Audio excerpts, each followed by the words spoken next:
Abuja. Ezefe's death is coming barely 20 months after his wife passed on and barely 8 months after another former governor of the state, Chief Chinwoke Mbadinuju, also joined his ancestors. Ezefe was elected governor of Anambra State from January 1992 to November 1993 during the Nigerian Third Republic, popularly known as Okwadike Ugboku. Ezefe died at the age of 85.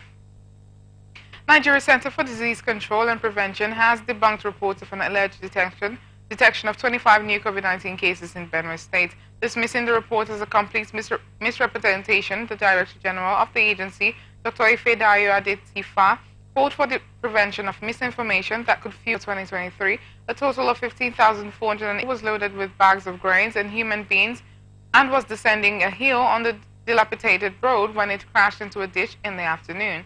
Eyewitnesses said when the trailer, which was moving out of Jos, crashed, it split its contents in the ditch, leaving many of the victims dead on the spot. The sector commander of Federal Road Safety Corps in Plateau State, Mr. Godwin Alphonsus, confirmed the accident in Jos on Thursday evening. Of lives and properties during the Yuletide period have intensified their onslaught against the terrorists as the troops destroyed terrorist enclaves, neutralized 5 of them, and recovered arms and ammunition in Zamfara and Sokoto State. The spokesperson of Operation Hadarin Daji captained the operation. An encounter ensued between the troops and the marauding terrorists, and the troops' power superiority forced the terrorists to retreat and flee with gunshot wounds, while one of them was neutralized. In another operation, the combined troops of Operation Hadarin Daji in Sokoto State, during a clearance operation, neutralized 4 terrorists in Masasa village of the state. You are watching The Transition on Atlantic Television Network. We return after this break. We wish you a Merry Christmas. It's Christmas season! Hooray! A time to make merry with loved ones, a time to give thanks, and a time to be a blessing. May your holiday season be filled with joy, laughter, and beautiful moments. From all of us in Morrison Communications Limited, Wish 99.5 FM and Atlantic Television Network, we wish you a Merry Christmas full of amazing experiences. Cheers to a beautiful year end. From the line across the ocean, sport news, live analysis.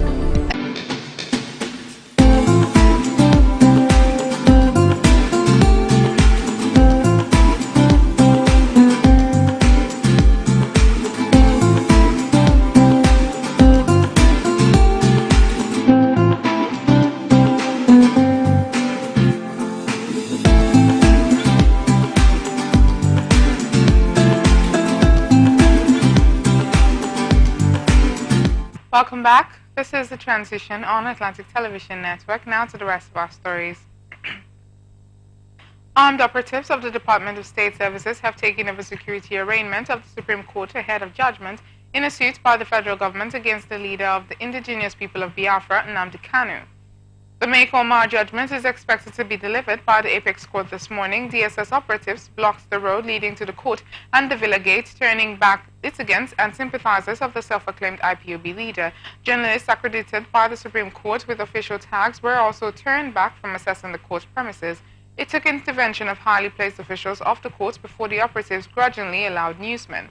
The main entrance into the courtroom was blocked with an unmarked security vehicle where journalists were thoroughly frisked before being allowed entry. At the time of this report, the Justice Kudirat Kekere Ekun-led panel is being awaited to make the decision of the court known. The Supreme Court had on October 5th slated today to deliver its judgment on the appeal that is seeking to compel the federal government to release the embattled leader of the IPOB from detention. And now to some business reports.